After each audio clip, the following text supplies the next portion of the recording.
Après avoir entendu son ex-compagnon Alain Schmitt donner sa version des faits, Margot Pineau a organisé une conférence de presse pour exposer les faits de son point de vue.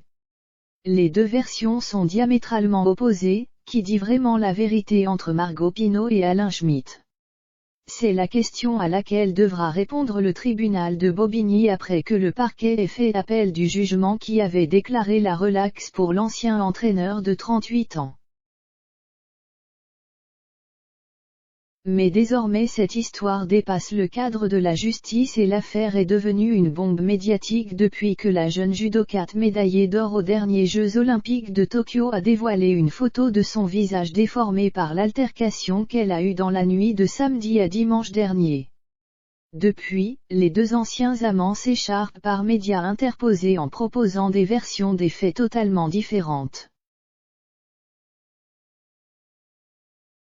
Je suis sur le dos, il est à califourchon sur moi et me met des coups de poing dans l'après-midi. Alain Schmitt a expliqué devant les caméras que la sportive de 27 ans n'avait pas accepté son départ pour Israël afin d'y entraîner l'équipe nationale féminine. Elle serait alors entrée dans une véritable furie et une très violente empoignade saine serait suivie, les deux judokas se cognant à plusieurs reprises contre les murs ou un radiateur. Une version très éloignée de celle de la jeune femme qui a tenu une conférence de presse hier en fin d'après-midi. Elle indique que son ancien compagnon s'en est pris physiquement à elle sans qu'elle n'ait pu riposter. Je suis sur le dos, il est à califourchon sur moi et me met des coups de poing.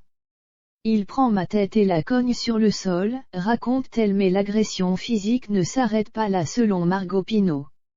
Après cet épisode, il a voulu m'étrangler. En tout cas, il a mis les mains autour de mon cou, poursuit-elle, avant d'indiquer qu'elle a alors eu quelques mots pour Alain Schmitt, lui disant qu'elle l'aimait et qu'elle allait se remettre de leur séparation. Une fois l'étreinte moins forte, la judokate a pu tenter de fuir. J'ai pu le pousser sur le côté, courir dans le couloir. Il m'a rattrapé. On s'est un peu projeté sur les murs. Il m'a tiré les cheveux. J'ai des trous dans la tête.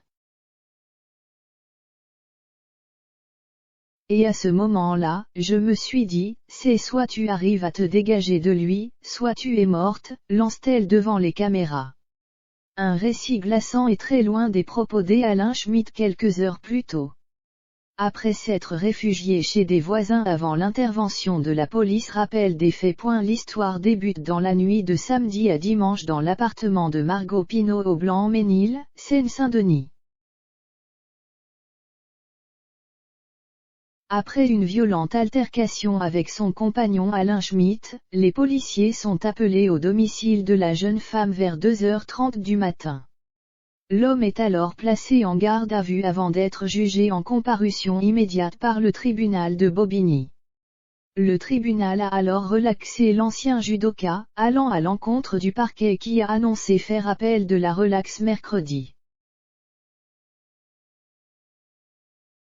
Depuis, l'affaire a pris un tournant médiatique sans précédent, des figures du judo français comme Teddy Riner ou Clarisse Agbenienou se déclarant solidaires de Margot Pineau. Désormais, l'affaire devrait être rejugée dans les prochains mois, devant la Cour d'appel de Paris cette fois-ci.